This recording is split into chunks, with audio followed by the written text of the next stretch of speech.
صبر کسے کہتے ہیں؟ اس کے بارے میں کہنے والوں نے بہت کچھ کہا ہے۔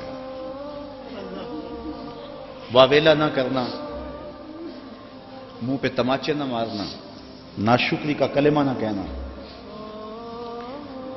اعضاء کا ایسا اضطراب کہ جو شریعت میں نامحمود ہو اس کا سرزد نہ ہونا، صبر کے بڑے مفاہیم ہیں۔ لیکن صبر کا مفہوم میں نے ایک یہ بھی پڑھا ہے کہ صابر وہ ہے جس کے معمول عبادت میں فرق نہ آئے۔ پہلی صف میں کھڑا ہونے کی عادت تھی، نماز پڑھتا تھا، جوان بیٹا فوت ہو گیا، اذان پکاری گئی تو پہلی صف میں کھڑا پایا گیا، نماز قضا نہیں ہوئی، آپ کہیں گے بندہ صابر ہے۔ گھر میں میت پڑی ہے، نماز قضا نہیں ہوئی۔ جس کے معمول عبادت قضا نہ ہوں وہ صابر کہلاتا ہے۔ صبح اٹھ کے قرآن پڑھنے کی عادت تھی، گھر میں میت پڑی ہے، چلو دوپہر کو تدفین ہونی ہے، نماز پڑھی تو تلاوت آج بھی چھوڑی نہیں ہے، ہم کہیں گے بندہ صابر ہے۔ اگر صبر کی یہ تعریف ہے کہ معمول عبادت قضا نہ ہو تو صابر کہلاتا ہے، تو پھر اس تعریف کے آئینے میں امام حسین کو دیکھو، 71 لاشیں پڑی ہیں، اپنا بدن زخموں سے چور ہے۔ محتاط روایت یہ ہے کہ آپ کا جب پیراہن اتارا گیا تو 113 تیر، 33 زخم تلواروں کے تھے اور 34 گھاؤ نیزوں کے تھے، کچھ نیزے بدن میں ٹوٹ گئے تھے اور گھوڑے کی زین سے فرش زمین پہ آئے۔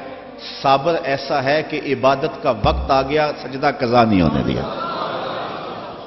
ایسا صابر ہے کہ سجدہ قضا نہیں ہونے دیا، آتے ہی پیشانی سجدے میں رکھ لی۔ اللہم رضن بقضائک وصبرن علی بلائک تسلیما لامرک۔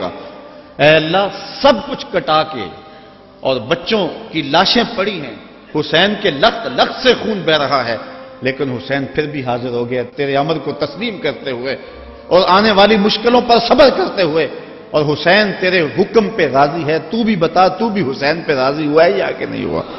آواز آ رہی ہے، اس نواسے پر محمد مصطفیٰ کو ناز ہے، اس پیاسے پر علی شیر خدا کو ناز ہے۔ اوروں نے بھی سجدے کیے پر اس کا عجب انداز ہے، اس نے وہ سجدہ کیا جس پر خدا کو ناز ہے۔ عابد ایسا کہ معمول عبادت قضا نہیں ہوا، سجدہ قضا نہیں ہوا۔ اب آپ جانتے ہیں کہ امام حسین کا سر جو تھا سجدے میں جھکا ہوا تھا کہ دستے قاتل نے سر انور کاٹ لیا اور پھر سر انور کو کاٹ کے نیزے کی نوک پہ چڑھا دیا۔ یزیدیوں نے اس لیے کیا کہ اپنے لشکر کو تسلی دیں کہ ہم کامیاب اور کامران ہوئے ہیں، دیکھو سر حسین کٹ کے نیزے کی نوک پہ چڑھ گیا۔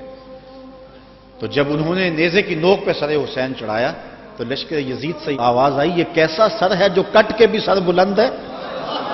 اس کی سر بلندی اب بھی نہیں گئی، اب بھی یہ اونچا ہے۔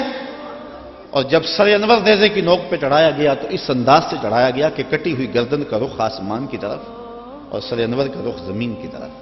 تو کسی شاعر نے تخیل باندھا، بآں کے سر نیزے پہ اور سوئے زمین ہے روح، یعنی سجدہ ثانی کی ہے آرزو۔ رکعت میں 2 سجدے ہوتے ہیں، ابھی ایک ہوا تھا کہ سر کاٹ لیا گیا، حسین کی پیشانی میں دوسرے سجدے کی آرزو مچل رہی ہے۔ صابر ایسا کہ معمول عبادت قضا نہیں ہوا اور پھر تلاوت بھی قضا نہیں ہونے دی۔ حسین کا سر نیزے کی نوک پہ ہے، لبوں پہ قرآن جاری ہے، کیونکہ حسین کو لوریہ ہی قرآن کی ملی تھی۔ تو حسین ابن علی رضی اللہ تعالی عنہ سے صبر سیکھا جاتا ہے، استقامت سیکھی جا سکتی ہے اور اپنی زندگی میں اس کا چراغاں کیا جا سکتا ہے۔